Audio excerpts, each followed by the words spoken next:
करीला भतार परेशान करीला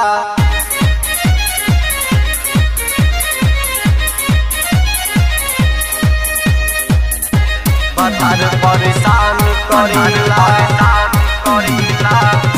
भौजी रे ससुराल न जाइब हम राजा जी परेशान करीला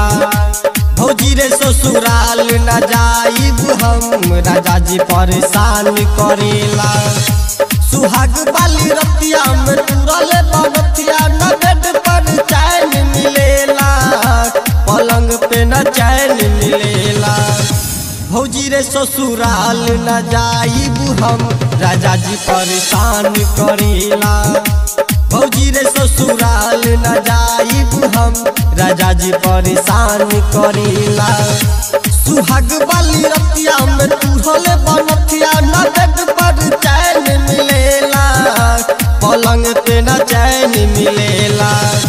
भौजी रे ससुराल न जाइब हम राजा जी परेशान करीला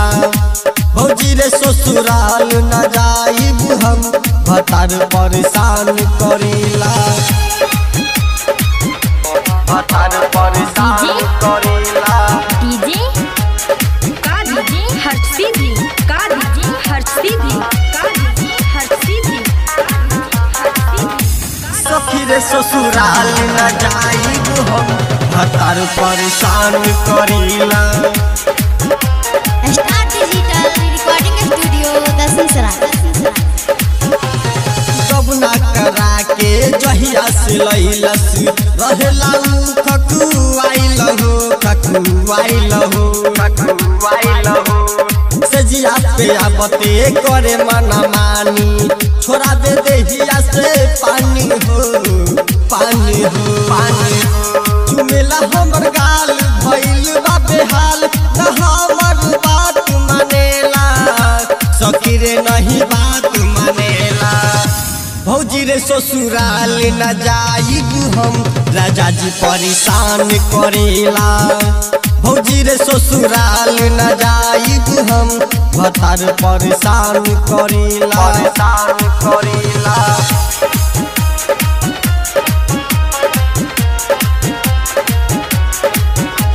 भतार परेशान करीला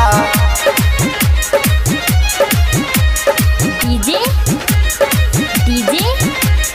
का डीजे हर सीधी का डीजे हर सीधी का डीजे भतार परेशान करीला म्यूजिक बाय राजीव जेके राजेश आकाश राहुल देवरबा के चाल नहीं के ठीक हो दीपक दीवाना सैया मोरा रोज आवेला पी के आवे तारी बजावेला के बारी रात के हमरा डर लगेला सखी रे बड़ा डर लगेला भौजी रे ससुराल न जाइब हम राजा जी परेशान करेला भौजी रे ससुराल न जाइब हम राजा जी परेशान करेला सुहाग वाली रतिया में तुरल बगतिया न बेड पर चैन मिलेला पलंग पे न चैन मिलेला भौजी रे ससुराल न जाइब हम राजा जी परेशान करेला भौजी रे ससुराल न जाइब हम राजा जी परेशान करेला सुहाग वाली रतिया में तुरल बनथिया न बेड पर चैन मिलेला पलंग पे न चैन मिलेला